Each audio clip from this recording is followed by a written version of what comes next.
The special grand jury report issued in Georgia contains some very bad news for Donald Trump, according to legal experts.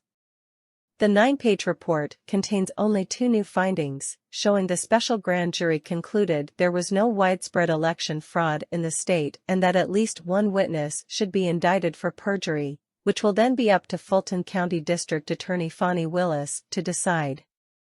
We find by a unanimous vote that no widespread fraud took place in the Georgia 2020 presidential election that could result in overturning that election, the report found.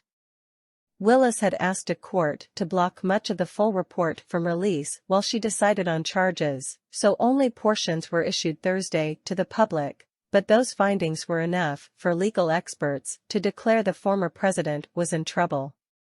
The GA special grand jury excerpts are starting to emerge and they are very bad for Trump, said attorney Norm Eisen, a senior fellow at the Brookings Institute.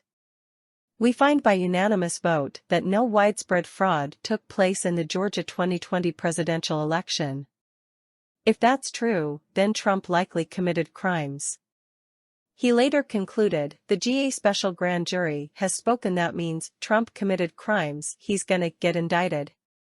This is me reading into it, but it's perfectly clear they recommended more than one indictment, agreed legal analyst Lup B. Lupin, who goes by Southpaw.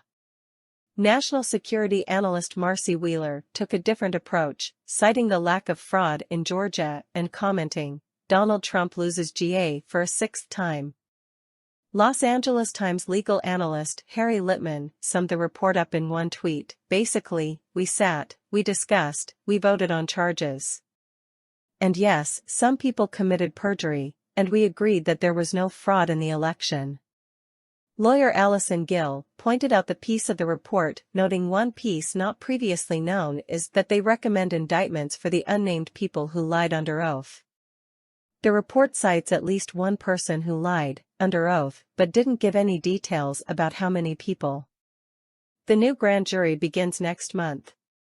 The special grand jury doesn't have the power to indict, only a regular grand jury can do that.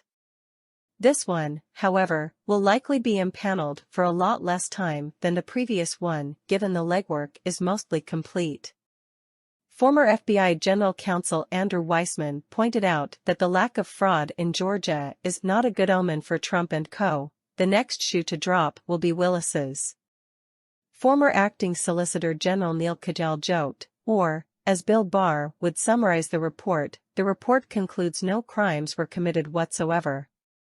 It's a reference to the former Attorney General asserting himself prior to the release of Special Counsel Robert Mueller's report, which ultimately cited 10 cases of obstructions of justice by the former president. Using Barr's rewriting of the facts, Trump declared himself exonerated when he wasn't.